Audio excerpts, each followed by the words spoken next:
Good morning guys! Videos reviews na naman for you, and since maulan pa naman and we really can't get out and cycle, here's another one for you that we thought is already long overdue.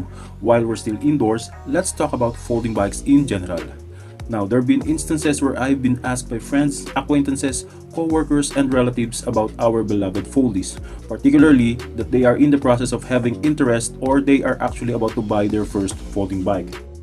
Of course, when this topic comes up out of the blue, we've always been eager to discuss and educate them about our foldies, simply because we want them to join the fold and find for themselves that this is really something nice to have. We want them to experience the bunch of benefits as compared to regular size bikes, and of course, the actual benefits of cycling. Now here's the thing, the asking actually continues. While that is actually a nice conversation to have, when it comes to online chat or phone conversation, repeating yourself for another 15 minutes to different individuals tend to get very tiring. Medyo nakakatamad din minsan. Imagine if magta-type ka ng mahabang explanation mo sa chat, then sending links and different photos simply because you want them to fully understand what a folding bike is, its variants, and in short, this community. Medyo tiring yun, di ba? Not to mention that you may unintentionally leave out details kasi makakalimutan mo. So I come up with this video just in case someone asks. I can then send this link to that interested person and boom, ayun na. Etong video na ito ang mag-e-explain ng lahat, okay? So di ba mas madali, saves me time and mas kompleto pa ang details, illustrations, demonstrations, etc. etc. Siyempre alam naman natin na this topic requires a lot of visuals. So here it is, how to buy your first folding bike. And hopefully not the last. Here, we are going to give you the factors to consider in a not so technical approach. We're going to lay it out for you in a way that a search for a folding bike really should be. Meaning, hindi tayo masyadong magde-delve sa mga jargons and specifications masyado na parang mala-brochure. Although we're having a part of this where we're going to discuss just a bit of what's in the specifications just for you to know bakit mas mahal yung bike A versus bike B even though parehas naman sila ng itsura halos or brand. Okay? So that's for part 2. But for this part, more on concepts muna tayo and visuals. So if you're coming from mountain bike, road bike, or any particular bikes, please bear with us kasi we may not be able to answer your specific questions like ano bang habang gamit or ano ba ang gear ratios and so on and so forth. Kumbaga, we're positioning ourselves in the shoes of someone na bago lang either sa pagbabike or sa folding bike. So it's nice if you're coming from those discipline kasi at least probably ay alam nyo na yung mga sasabihin kong medyo parts specific. Be that as it may, let me still give this warning. It's still gonna be an information overload. Medyo mahaba ang explanations and madaming factors to consider, especially if you're on a particular budget range. On the flip side, pwede namang simplihan lang natin provided na walang issue sa'yo ang pera. For example, if tatanungin mo ako kung anong folding bike ang maire-recommend ko, I will simply tell you to get a Brompton. Tapos na agad ang usapan. But in reality, this rarely happens, simply because masyadong mahal ang isang Brompton at hindi gagastos ang isang average Pinoy para lang dyan. The fold is the most important aspect when I was looking for my first folding bike. Sure, there were thousands of folding bikes to choose from, but at the end of the day, it's how compact it can be, as I intend to park it inside our office. So if you are particular to the little space you intend to land your bike into, then choose the most compact folding bike. The Carry Me folding bike by Pacific Cycle is the smallest folding bike na pwede sa mga patag na daan. When it comes to practical application, bihira mo lang ito magagamit unless yung ruta mo ay smooth or panay flats, sementado at yung may pagka BGC yung dating. Maganda gamitin if madalas ka pumunta ng coffee shop to chill or meet with friends, or yung pang bimodal na 5 kilometers or less lang ang ibabike mo. Before I show you a few 14s, let me first illustrate what the numbers are. So basically, 8, 14, 16, 20, and 26 inches are the available wheel sizes of folding bikes. Yan yung sukat or diameter ng gulong.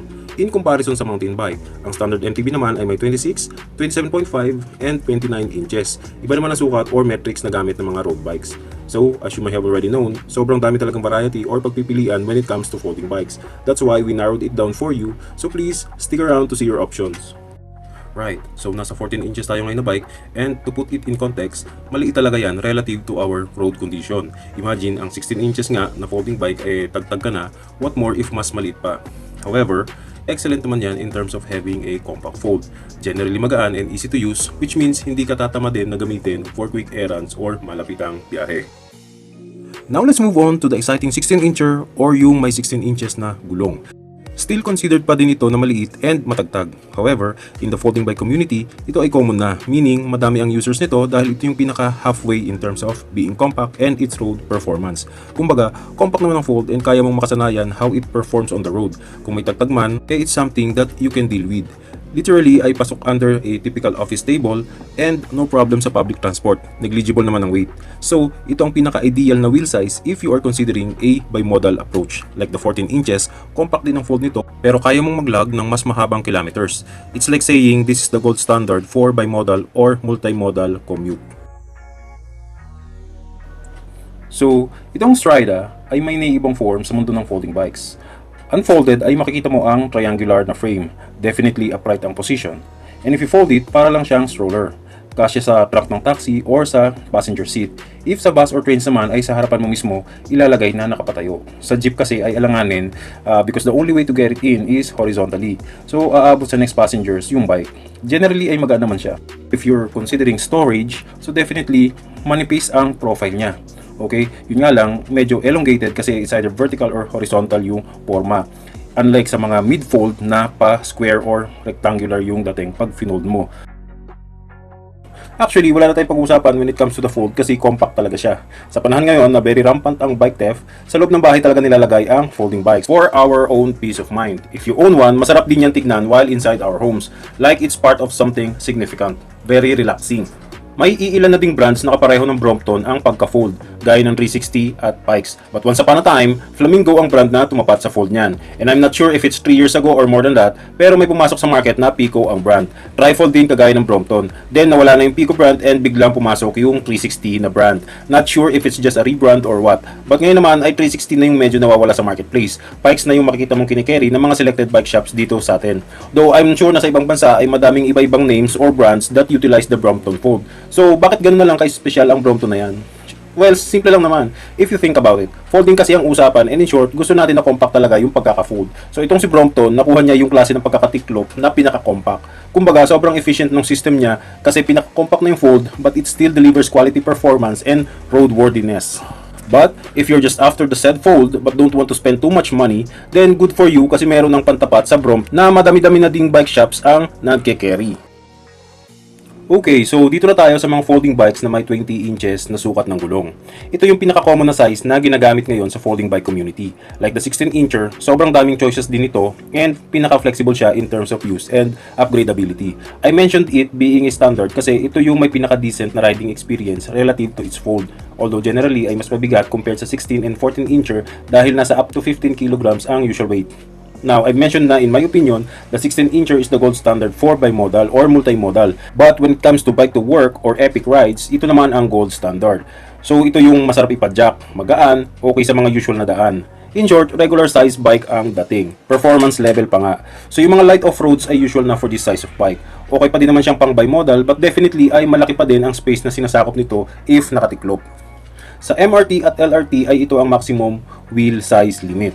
So pag madaming tao, medyo inconvenient na both for you and sa kanila. Sa jeep naman ay malaki pa din. Sa P2P bus lang siya pinaka-convenient na isakay. Of course, pasok sa trunk ng kotse or sa taxi.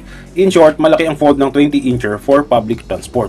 Pero okay naman siya for what I would call establishment parking or yung ipapasok mo sa establishment. For instance, sa coffee shop, sa bangko, sa mga resto, or any businesses na nag-aalaw sa atin na ipasok ang folding bikes natin inside. Kung ito naman yung nakikita mong paggagamitan ng bike mo and gusto mo pa din ay 20 inches, ang masasuggest ko lang is dapat magaan yung kunin mo. Kasi since malaki na ang fold and if mahihirapan ka pa sa bigat niya, which is a reality sa mga 20 inchers, ay baka tama din ka lang gamitin regularly. Imagine may bag ka pang dala or any bit-bitin. Kasya pa rin siya under the table or if sa loob ng office. Ito ang kagandahan sa folding bikes. It's not limited to small wheels. Meron ding MTB ang forma and regular na talaga yung size niya. Sa folding bike community, madami-dami na din ang gumagamit ito. Kung ang kotse mo ay walang rack para isabit yung MTB mo sa likod, ay wala ka ng problema because with this bike, you just need to fold and place it inside your car. Additionally, kung talagang naiinis ka sa tagtag na dulot ng small wheels, at least ayan, meron kang option to go for an MTB folding bike. Kung malaki-laki naman ang budget mo and you really want a premium bike, you can go with this Montague Paratrooper MTB or any models from Montague. Itong Paratrooper ay built for the US military so you can say it's tough. The fold is different but it's engineered that way kasi nga it's designed to compete against a regular MTB. So alam naman natin na ang fold ng ordinary folding bikes ay nasa gitna, but that's just for city use. Since itong Paratrooper ay folding bike na may pangmalupitan talaga na purpose, mas okay ang kanyang folding mechanism dahil mas safe and mas stable. Okay, so the next question you have to ask yourself is, what's your purpose for buying a folding bike? Like, how are you gonna use it? Is it for bimodal or multimodal commute? Or yung i-integrate mo sa mga public transport yung pagbike like MRT, bus, jeep, or tricycle. If nakikita mo na isasakay mo siya on a regular basis, definitely ang piliin mo ay yung may pinaka-compact na fold. Again, here we go with a Brompton folding bike. Yan kasi talaga ang pinaka-ideal na bimodal or multimodal bike. The only downside is, according sa mga users nito ay may kabigatan kasi made of steel. Some newer versions are between 9.8 kilograms to 12 kilograms. Pero yung pagkaka-fold niya talaga yung maganda dito. Pwedeng-pwede sa MRT, bus, jeep at tricycle. Again, if you want this kind of fold pero hindi masyadong mahal, go with Pikes or 360. Pero don't worry, meron ka pang last option. Another compact fold is the Sugimura or what is popularly known as Sugi. Japanese folding bike siya, and while they have a slightly different fold than the Brompton or Pikes, mas maliit pa nga siya pag tiniklop. Second hand ito and mga ilan-ilan lang ang nagbebenta. Bago mag-pandemic ay mura lang to, pero grabe na ang itinaas ng presyo ngayon. Mga nasa 12 to 18k na ang isang fully upgraded Sugi. Well, may makukuha ka pa namang below 12k, pero makalawang na yun at marami ka pang papalitan like the chain, handlebar, seat post at iba pa. But in the end, it's the fold that matters relative to price. If bago ka pa lang sa folding bike, I won't recommend this since wala namang brand new nito. Meaning baka makuha mo pa ay madami nga ayusin or i-upgrade. Syempre, this topic aim to recommend the folding bike na gagamitin na lang.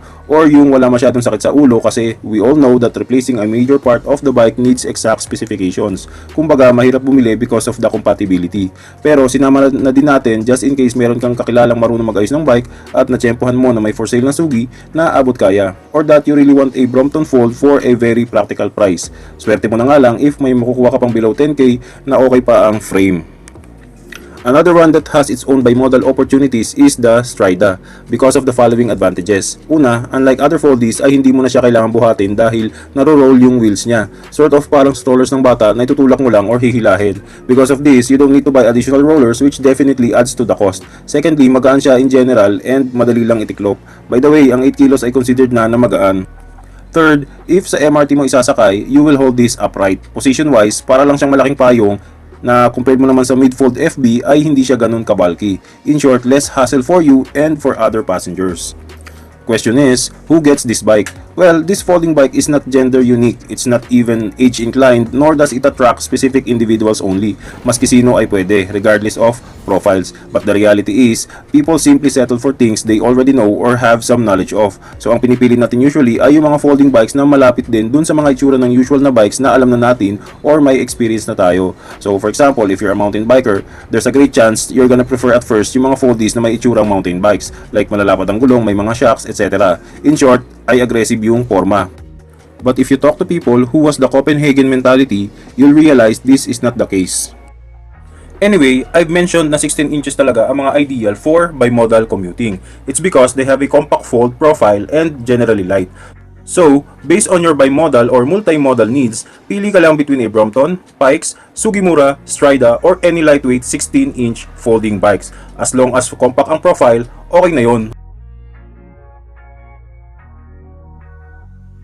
If it's not for bimodal commute and instead pang weekend ride lang with family or friends, then you can have a lot of options. You can go with any 20-inch wheels by Dayhon, Tern, or basically any decent brands. For instance, together with your family, you're going to a place where there's nature and sceneries and you want to explore it by bike. Under this category, we assume that the fold or how compact it is won't matter anymore, but instead, you'd go with the performance. So, the bigger the wheels, the better. As long as it can fit in the trunk of your car, okay na yon. But generally, stick to 20 inches. A cyclist who is riding a particular bike before getting interest in folding bikes usually does not deviate from what his current discipline is. For instance, kung ang gamit mo ay road bike, definitely ang hahanapin mo sa folding bike is something that can match your road bike, which means speed and probably the riding stance. What's good is that folding bikes also offer this.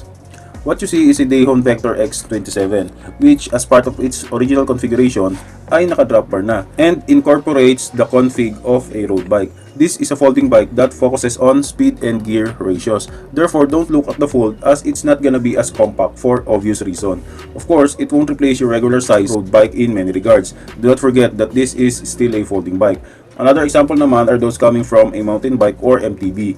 Ang hanap naman nila ay yung pwede sa light off-roads and trails, thus, suspension and tires matter. In this category, what you're looking for is yung malalapad ang gulong, and if you can, opt for a Dayhon Jack, Turnjo, or Montague para trooper. Yung tagtag or vibrations na kasi ang pag-uusapan even with light trails. When it comes to folding bike, meron namang full-size version ng mga road bike at MTB. Yun nga lang ay limited ang models at pagbibilhan. But the point is, ganito ka-wide range ang folding bike. So basically, what you want ay meron, except that magko-compromise ka nga lang. A folding bike is designed for city use. So, if para sa streets natin sa Metro Manila, pasok na pasok ang foldy. However, don't be surprised if you see folding bikes being ridden in different terrains. Natotolerate naman ng ating mga FB yan, lalo na if paminsan-minsan lang. Since may mga dugtungan ng ating foldies or yung joints, we should be careful even when riding in worst road conditions or even in light trails. Try to avoid it if possible and use your MTV instead. However, if ang ruta mo talaga ay malubak at medyo maputik, then choose a durable MTB type of folding bike, yung mga may 26-inch wheels. If hindi naman ganun kalala yung ruta mo, pero hindi naman sementado at medyo malubak, any 20 inches with wider tires probably will do. So that's 20 by 1.75 or wider. In this case, it's either Japan Surplus or Dayhon, turn or doppelganger folding bikes, but definitely not smaller than 20s.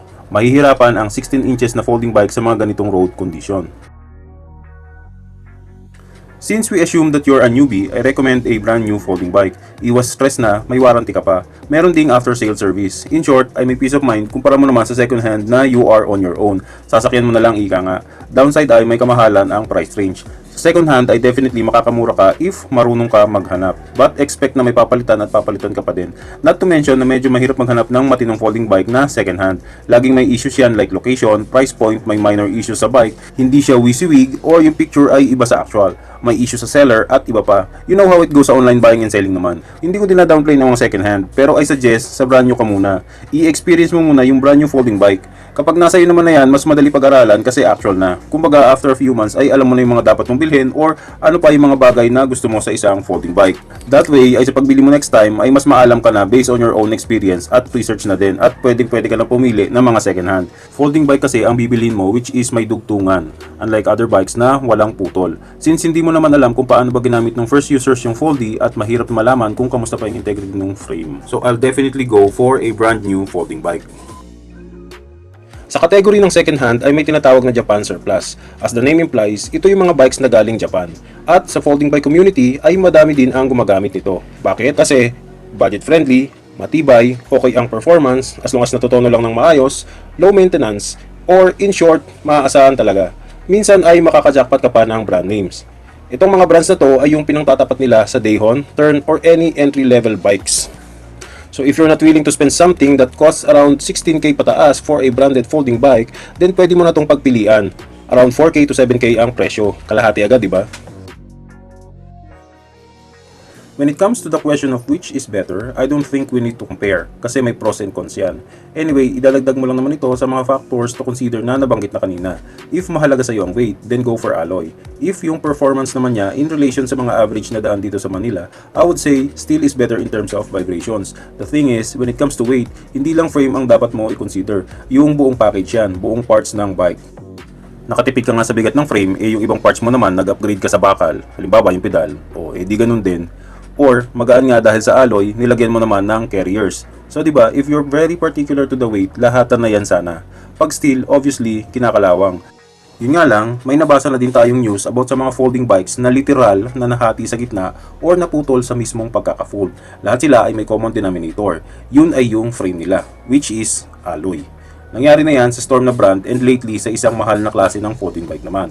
Of course, may mga factors yan at hindi na natin pag-uusapan ngayon, but the takeaway is that it would seem na mas durable ang steel for daily use. I'm actually not going to push this because it's apples and oranges. May market talaga ang alloy and meron din ang steel. Bakal yung frame ng folding bike ko and so far, for 10 years ay walang issue akong nakita bukod sa kalawang. If nakikita nyo madaming beses kayo magbubuhat ng bike, literally, then by all means, go for an alloy frame.